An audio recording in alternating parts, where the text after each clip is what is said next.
Well, Art, after we've reached out to waterworks throughout the day, they're finally out here now. You can see them behind me addressing this water issue some residents say has been happening for days. You can see right here this stream going down 6th Street Pratt in between Avenues D and E, and it doesn't look like a lot at first glance, but we wanted to show you something right here. Look at the pressure that builds up right there. That's a lot of wasted water. Many residents say they wish they had this much water inside their homes.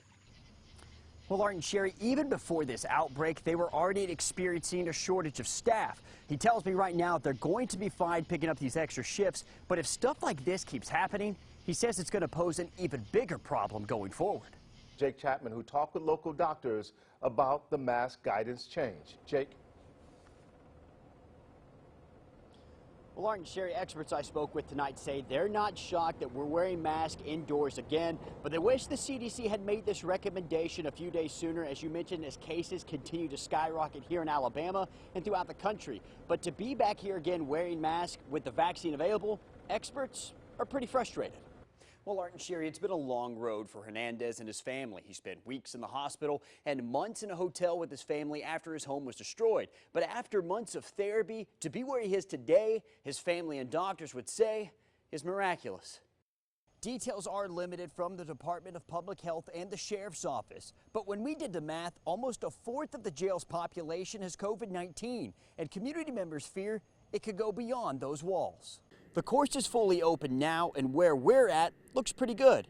But that's not the case for holes 4, 5, and 6, as they took the brunt of the damage, and they've been picking up debris for weeks. But the progress they've made is something to see. Governor, you talk about, the vaccine saving lives, but Alabama still is last in the country when it comes to vaccination rates. Besides, this emotional plea you just gave us, what is it going to take to get people to get shots in arms? I don't know. You tell me. Folks supposed to have common sense. But it's time to start blaming the unvaccinated folks, not the regular folks. It's the unvaccinated folks that are letting us down. Racing has been passed down in Mike Massey's family from generation to generation. It's James. But Sam was only a nickname. His dad and uncles raced back in the 50s. 1934 Fords, two-door sedan. Better known as the Duke of the Speedway. My dad, he was had real jet black hair, and he wore a little black mustache. So he kind of looked like a duke, the Duke of whatever, But his dad put the engine and other parts into a newer car, and the original body went missing for decades. That is until a couple of people in Pinson, Alabama found it in the woods. The frame was no good. It was rusted half in two where it had been sitting in the mud for 50 plus years. But soon, the car would come home.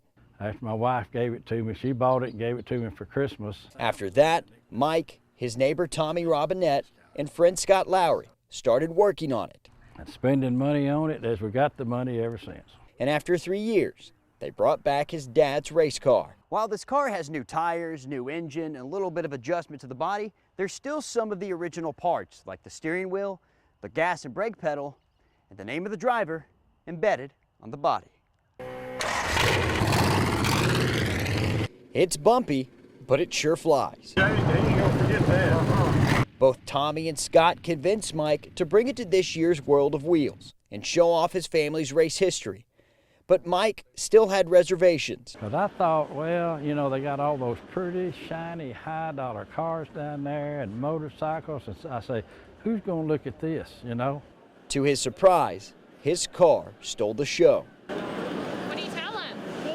Thank you. It means a lot, that they really care something about these old cars. There is still some work Massey wants to do to the vehicle, but he is thankful they were able to bring back a little family history. Do you feel like your dad and your family's legacy is going to continue living on? Well, yeah, I hope so. In Locust Fork, Jake Chapman, CBS 42 News. Local coverage you can count on.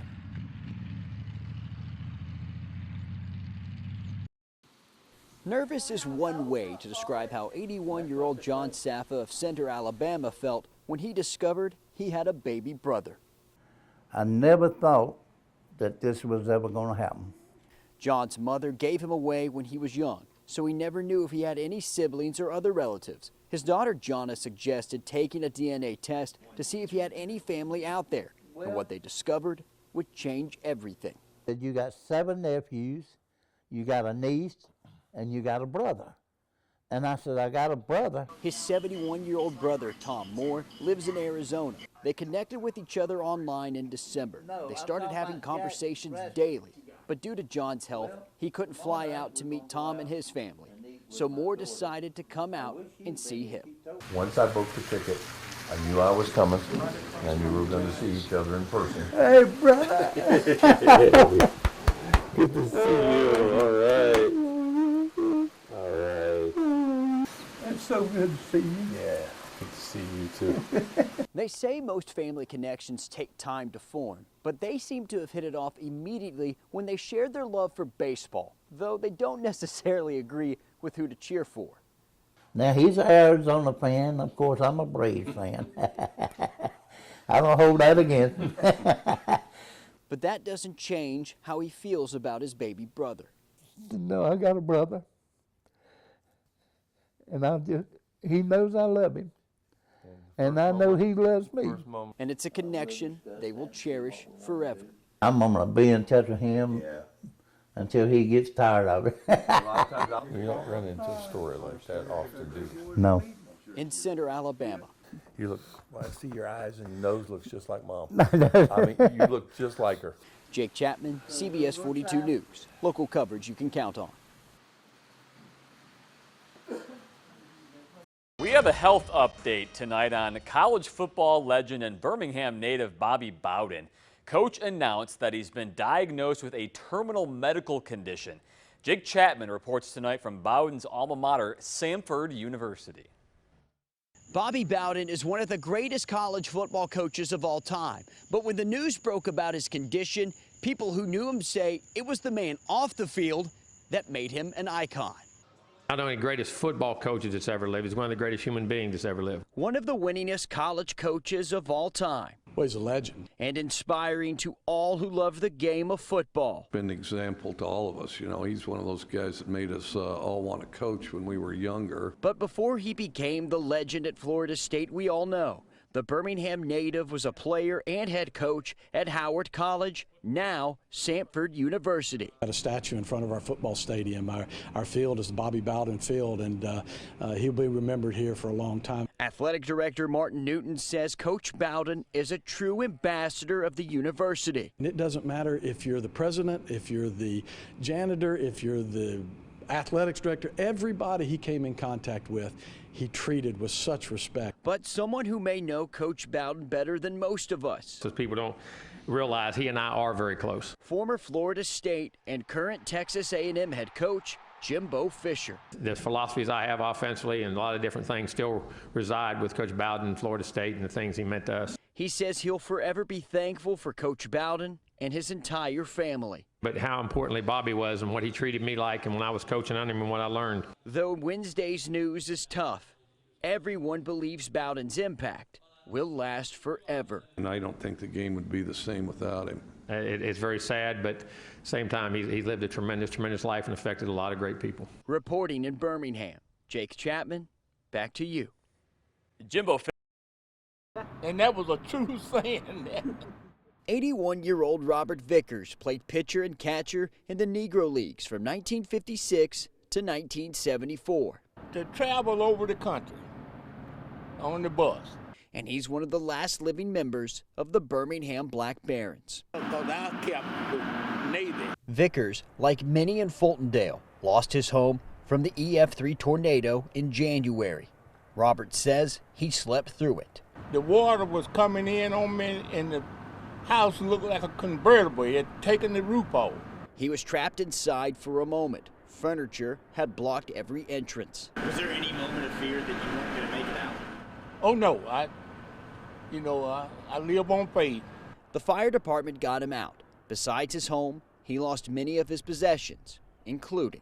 It's an old metal suitcase that was given to me when I come out of high school and was going off to play baseball. Inside, his first ever contract and Black Barons jersey. I've had that suitcase since 1958. It's been missing ever since, and Vickers has no idea where it could be. But when Robert spoke at the Rotary Club last Wednesday about his baseball career and the suitcase, we were all sitting on our up straight and right on our seats because he's such an interesting man. Carol Stewart with the club says they've been getting the word out about it. She says after meeting Robert, she felt compelled to help. Because this is such a great part of history that this man really deserves to get it back. Vickers is very much thankful for the help. He says they don't have to do this, which is why. What would it mean to you to have that suitcase back? Oh, it would mean the world because it was a precious gift.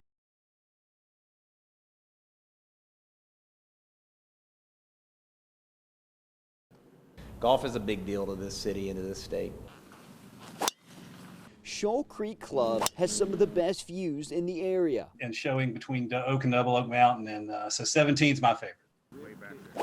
Spokesman Brad Bailey says the club has hosted some memorable tournaments in recent years. 5 Champions Tour majors, a U.S. Junior Amateur and a U.S. Women's Open. Which he believes makes it perfect for the PGA Tour.